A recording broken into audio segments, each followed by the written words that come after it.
Welcome to another edition of Robin's Cruise Show. So, ever wondered what the most common questions we get asked as travel agents are by clients? I'm going to be going into that in a bit more detail in this edition of Robin's Cruise Show.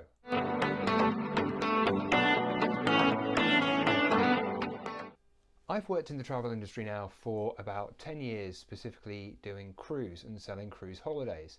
We get asked a lot of questions by people before they actually book a cruise holiday, so I thought I'd go into that in a little bit more detail in this video. The first question we usually get asked is all the food included on board the ship? And are there any additional hidden charges?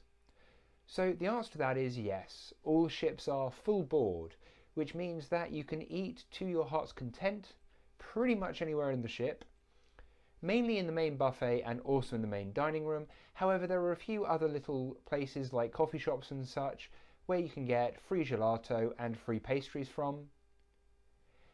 However, there are other restaurants on board which we would classify as being specialty dining. So, for example, on MSC Virtuosa you have the Kaito Sushi Bar and Kaito Teppanyaki. These are Japanese specialty dining venues, both of which do either have a flat cover charge or the menu would just be pay as you go. That kind of differs ship to ship, line to line. Number two, most commonly asked question is, are the drinks all included or is the ship all inclusive? Now, this is an interesting one because honestly it actually depends on the cruise line that you're cruising with. So, for example, Norwegian currently have got a offer on, which is you can book the cruise and then upgrade to either the premium drinks package and specialty dining package, or have a shore excursion package, or have a Wi-Fi package. Be dealing with the shore excursion bit later on in this video. But it's really quite good if you wanted to upgrade it. I think it's about £99 per person to do that. Or depending on what kind of package you're booking, if you're booking a bespoke package, like I spoke about in my last video, then with that some agents are actually including the specialty dining and drinks package offer. Now cruise lines like MSC, currently with their Seacations on Virtuosa, they're including a drinks package on all cabin types. But also with MSC they do have three very distinctive cabin categories, and again depending on the cabin category that you book, they're including a drinks package too. Now, generally speaking, as standard, you will find that some of the higher level lines, the likes of Silversea, Crystal, just to name a few, you'll find that these cruise lines are, generally speaking, all-inclusive. Again, actually, Celebrity Cruises have the always included package on at the moment, which means that you get a classic drinks package, Wi-Fi and gratuities included. Gratuities is something else I'm coming back to later in this video. So again, generally speaking, it does depend on the cruise line that you book with, but generally speaking, no, the drinks package is not included, but usually there will be the option to upgrade to a drinks package, either at the point of booking with your travel agent, or when you're on the ship, or you can also do this through your cruise personalizer before you actually board the ship. Number three on the list of things that people ask if they're included on a cruise ship, and that's shore excursions. Now, this is a bit of an interesting one, especially currently. So, a lot of cruise lines, for example MSC, they're saying with their cruises in the Med, and also the ones going around the UK, that in order to disembark the ship in the port of call, then you need to book a shore excursion through the cruise line. This is to ensure that the social bubble is maintained. Now, generally speaking, I think moving forward, once we're out of the current situation, this is going to change. So you'll be free to book excursions. Now, generally speaking, shore excursions are not included with the cruise itself. This is slightly different with some of the 6-star lines. For example, Yachts of Seabourn, Silversea, Crystal, similar kind of thing. They do include a couple of shore excursions within the cruise price. Again, as I mentioned earlier, that Norwegian Cruise Lines have got an offer whereby you can upgrade to include, well, the offer is not to include gratuities, but you get an onboard credit that can go towards the shore excursions. So from that point of view, you can book shore excursions with the cruise lines. However, interesting little thing, most travel agents you will find will actually work with a shore excursion company. So a company that they have worked with and who know have got a good reputation in the industry, and they will recommend to book shore excursions with them as opposed to directly with the cruise line. Generally speaking, this is because it would save you, the client, quite a bit of money. Also, these shore excursion companies, generally speaking, do have a guarantee, which is that they will get you back to the ship before last on board time, and if they don't, then they will cover any additional charges that you incur to get to the next port of call. Number 4 on the list of things that people ask if they're included on board the ship are gratuities. Now, gratuities, generally speaking, are the tips that go towards the crew on board. Now, most people, generally speaking, want to reward people for service they have received, which is fair enough. However, in the cruise industry, generally speaking, you have two options when it comes to tips. Either there are some cruise lines that you can actually prepay the gratuities before you go, Norwegian, Royal Caribbean, to name but two. Or, generally speaking, those gratuities will be added when you're on board the ship, and that is automatically done and is just put on your onboard account. Now, you can have these removed. It is just a case of going and having a chat with guest services and just saying, look, I'm happy to tip, but I prefer to tip who I want, when I want. The cruise lines, generally speaking, don't have a problem with this. You are finding more and more actually that there are cruise lines that have now included the gratuity within the actual price of the cruise, which I suppose makes it a bit easier for you as the client because you don't need to think about this. I'm kind of in two minds about it personally. I don't mind prepaying my gratuities because they always go towards my cabin steward and my dining room waitstaff team. And I know for a fact that they do work very, very hard. These guys are on a ship for 6 months, doing long contracts and working many hours in the day. Personally, I don't mind giving a bit of an extra tip if I'm on board a ship, even if I've paid a cruise fare where the gratuity is included. Obviously, this is totally personal preference. I'm just giving you mine. Number 5, Wi-Fi. A lot of people ask if Wi-Fi is included on board a cruise ship. Now, I can understand this one because everyone wants to stay in touch with people back home, want to keep in touch with social media, and also post things on Facebook and Instagram from their amazing cruise. So I can completely understand why this would be a very common question. So generally speaking, no, Wi-Fi is not included on board a cruise ship. As I've mentioned previously, some cruise lines do have options whereby you can upgrade to this, to have some included. As I've stated, with Norwegian, you can pay £99 and you'd get a Wi-Fi package included. The amount of Wi-Fi that you get on board is generally dependent on the length of the voyage that you're doing. With Celebrity, likewise, currently with their always included package, you do get Wi-Fi included. This is the Surf Wi-Fi, which generally speaking gives you enough Wi-Fi to check your social media. If you needed to use more, then I think you can add on additional packages. Broadly speaking, across the cruise industry, Wi-Fi is never included on board a cruise ship, purely because of the way that it's done. With cruise ships, the Wi-Fi actually comes in via satellite, so as you can imagine, it's not a cheap process, so paying for Wi-Fi on board can, generally speaking, be fairly expensive.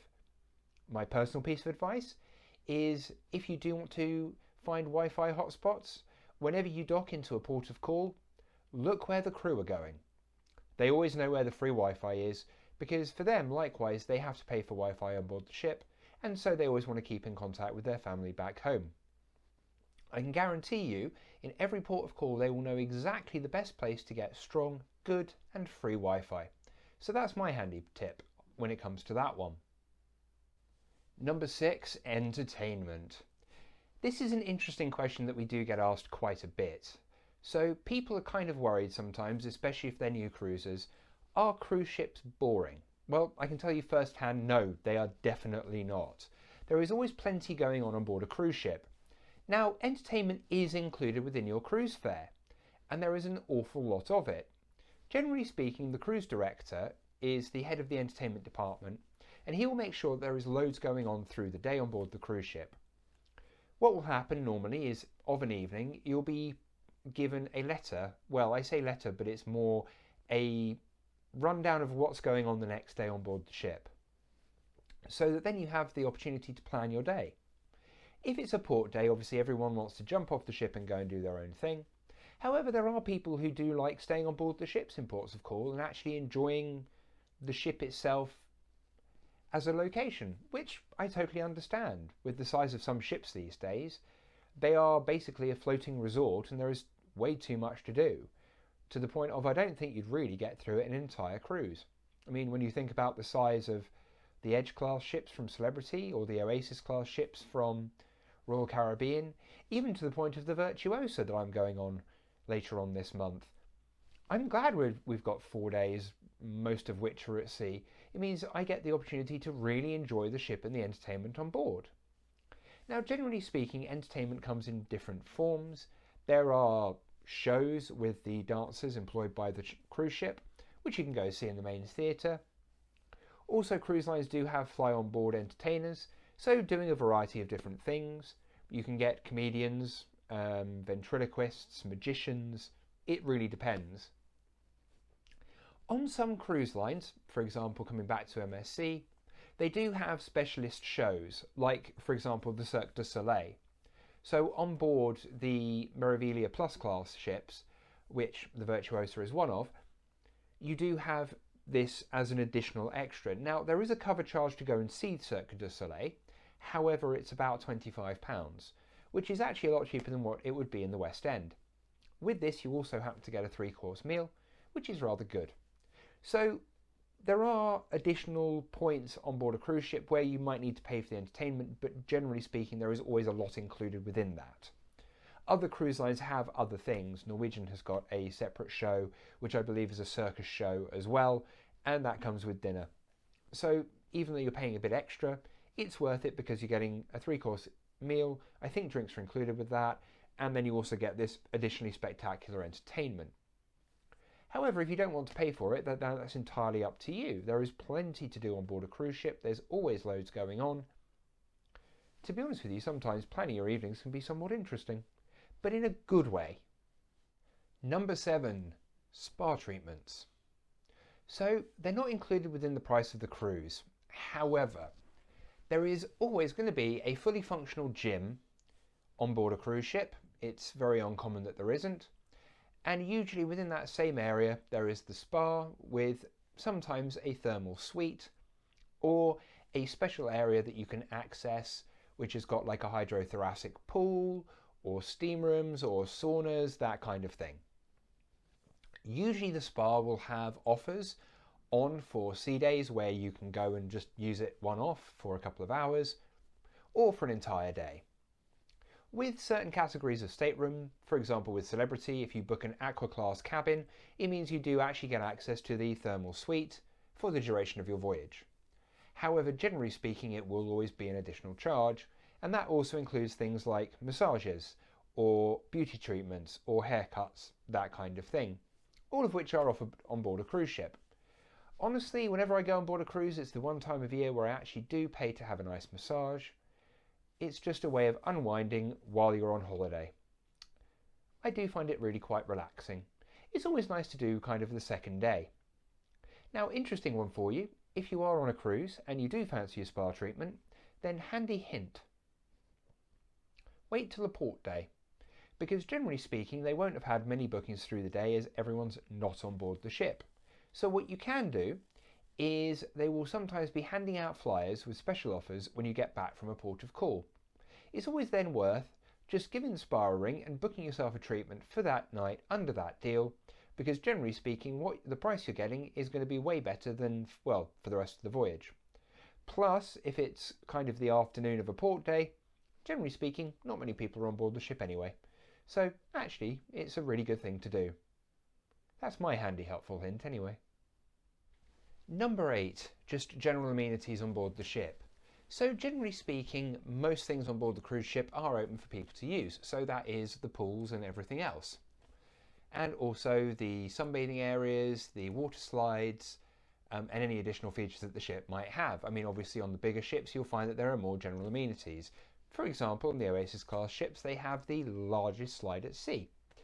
Also, when I say amenities, this also classes as kind of entertainment, so things like, again on the Oasis class, they do actually have the aqua theatre where you can go and watch aqua shows. And so as you can see on board many cruise ships there is a heck of a lot to do, especially when it comes to the general amenities on board, especially when you've got shows like the Aqua Theatre, massive slides, an entire water park, as well as many other organised activities from the cruise director, such as creating towel animals, which you'll see in your staterooms, and various other things. Just bear in mind that cruise ships are not boring. You're always going to have an amazing time. There is always so much to see and do, as well as just being there for the ports of call. I hope this has all been a very interesting video for you guys. Please remember to like the video, subscribe to the channel, leave me a comment in the comments box below if you've got any questions for me. Can I also just say, guys, thank you so much. I've seen that my videos have had really good engagement so far, so thank you very much for that. This is Robin's Cruise Show, signing off.